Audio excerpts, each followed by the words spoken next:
سکتی ہے، زبان ہو سکتی ہے، رنگ ہو سکتا ہے، یہ سب ہر ایک کو مٹایا پیارے رسول صلی اللہ علیہ وسلم نے. آپ کا خطبہ حجۃ الوداع آپ کے ذہنوں میں ہوگا، جس کے اندر آپ نے فرمایا لا فضل لعربی علی عجم ولا لابیض علی اسود. فرمایا زبانوں کے بارے میں اللہ تعالیٰ نے فرمایا ومن آیاتہ خلق السماوات والارض واختلاف السنتکم والوانکم. یہ اللہ کی نشانی ہے.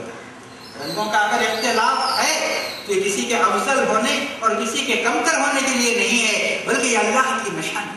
زبانوں کا اختلاف بھی ایسا ہے، جغرافیائی اختلاف کہ ہم مغربی ملک کے ہیں آپ مشرقی ملک کے ہیں، یہ اختلاف نہیں ہونا چاہیے. وللہ المشرق والمغرب، سب اللہ تعالیٰ کی سرزمین. تو جتنی چیزیں اختلاف کا سبب بن سکتی ہیں، ہر ایک چیز کو پیارے رسول صلی اللہ علیہ وسلم نے حجۃ الوداع کے موقع پر اپنے قدموں کے نیچے رون دیا. تحت قدمی ہاتین فرمایا آپ نے. جن چیزوں پہ تم لوگ فخر کرتے تھے، آج ان تمام چیزوں کو میں اپنے قدموں کے نیچے رونتا ہوں. کبھی آپ نے کسی بنیاد پر فخر کرنے کی اجازت نہیں دی. مدینہ منورہ میں ایک مرتبہ ایسا ہوا، ایک انصاری اور مہاجر کے درمیان لڑائی ہو گئی.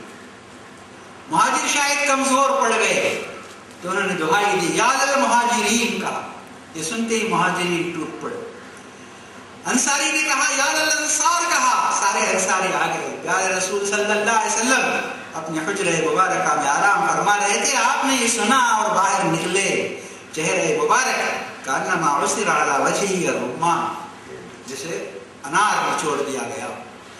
آپ نے ان کے سامنے فرمایا جب جمع ہیں دونوں طرف کے لوگ، افبدعوی الجاہلیۃ وانا بین ظہرانیکم، فرمایا کہ میں نے کتنی مشکل سے تم کو جاہلیت سے نکال کے باہر اور پھر تم اس کی طرف لوٹ گئے. وانا بین ظہرانیکم، ابھی میں مرا بھی نہیں، زندہ ہوں.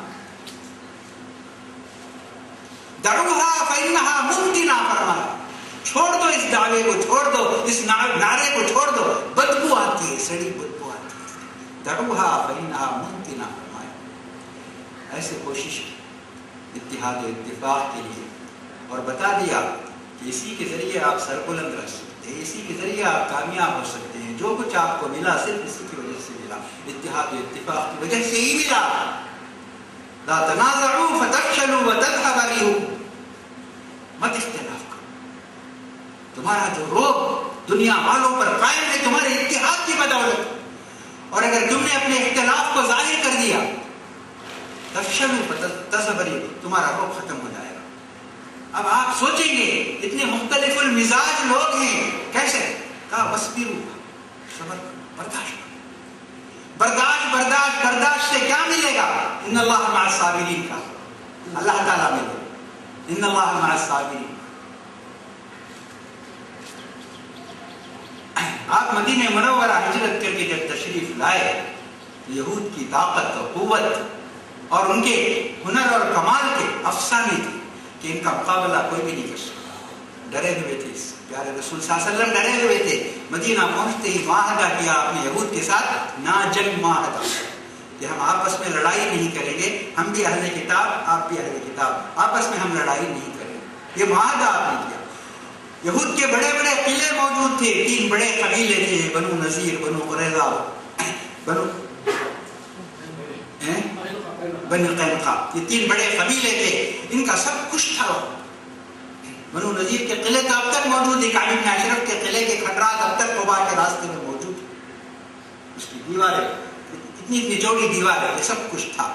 ڈرے ہوئے تھے، سہمے ہوئے تھے مسلمان. اللہ تبارک و تعالیٰ نے سورہ حشر کے اندر ایک لفظ کے اندر بتایا تحسبهم جميعا وقلوبهم شتى. آپ ان سب کو متحد سمجھ کر وہ ان سے مروب ہیں. وقلوبهم شتى، یہ متحد نہیں. پھر کیا تھا؟ حملہ کر دیا، یہود پر حملہ کر دیا. تو کیسے بھاگے وہ مدینہ منورہ سے؟ یخربون بیوتهم بأیدیہم وأیدی المؤمنین، کہ وہ مدینے سے بھاگ رہے ہیں اپنے کھیتوں کو آگ لگا کر. بڑی خراب خوف. اس نے کہا ہمارے کھیت ہیں، فصل لگے گی تو مسلمان کھائیں گے، اس لیے بھاگتے بھاگتے بھی آگ لگا کے جا رہے ہیں، اپنے گھروں کو آگ لگا کے جا رہے ہیں. اس واقعے کے تذکرے کے بعد اللہ تعالیٰ فرماتا ہے فَاعْتَبِرُوا يَا أُولِي الْأَبْصَارِ. اگر تمہارے پاس عقل ہے، سمجھ ہے، دید عبرت ہے، اس سے عبرت حاصل کرو کہ صرف عدمی اتحاد کی وجہ سے کیا ہوتا ہے. فَاعْتَبِرُوا يَا أُولِي الْأَبْصَارِ. یہ گویا تمہید ہوگی میرے عنوان کی. فارغین جامعہ کے باہمی تعلقات. تو جب تک ہمارے فکر میں اور ہمارے عمل میں، ہماری دعوت میں اور ہمارے کام میں اتحاد نہیں ہوگا، ہم کامیاب نہیں ہو سکتے اور اپنی آواز کو مؤثر نہیں بنا سکتے اور اپنے کام کو مثمر پھلدار نہیں بنا سکتے. اختلاف ہوگا، میں نے کہا نا، اختلاف تو صحابہ کے درمیان تھا، ائمہ کے درمیان تھا، محدثین کے درمیان تھا. اس اختلاف کی وجہ سے ہم یہ نہیں کہیں گے کہ فلاں آدمی غلط کر رہا ہے، فلاں آدمی غلط بول رہا ہے، فلاں آدمی غلط چل رہا ہے.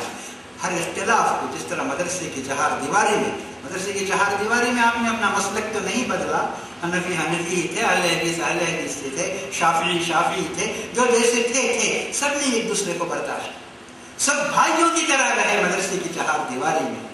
اب باہر آنے کے بعد اسی فضا کو قائم رکھنا ہے، باقی رکھنا چاہیے.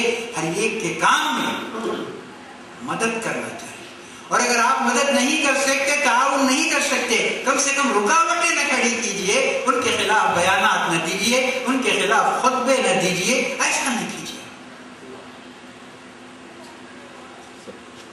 جامعہ کی آواز 85 سال میں جتنی مؤثر ہونی چاہیے وہ نہیں ہو سکی. اس کا ایک سبب میں یہ سمجھتا ہوں کہ ہمارے درمیان اس اتحاد کی کمی ہے، اس اتحاد کی دعوت ہے. جامعہ نے سب کو متحد کیا، لیکن اب فارغین اس بات کو اگر سامنے پیش نظر نہیں رکھتے تو اس لیے وہ ہمارے کام میں 85 سال کی محنت کا جو نتیجہ نکلنا چاہیے، جو نظر آنا چاہیے، وہ نہیں نظر آ رہا ہے. تو اس کی ایک وجہ یہ بھی ہے. تو ہمارے تعلقات بہت خوشگوار ہونے چاہیے، ایک دوسرے کو برداشت کرنے کی عادت، اور ہر ایک کے تعمیری اور اصلاحی کام میں ہمارا تعاون ہونا چاہیے. اور اگر میں نے جیسا کہا تعاون نہیں کر سکتے تو کم سے کم خاموشی کے ساتھ اسے دیکھتے اور برداشت کرتے رہنا چاہیے. تو یہی ایک باہمی تعلقات کہ فارغین جامعہ میں کچھ لوگ افراط و تفریط کا شکار ہوں.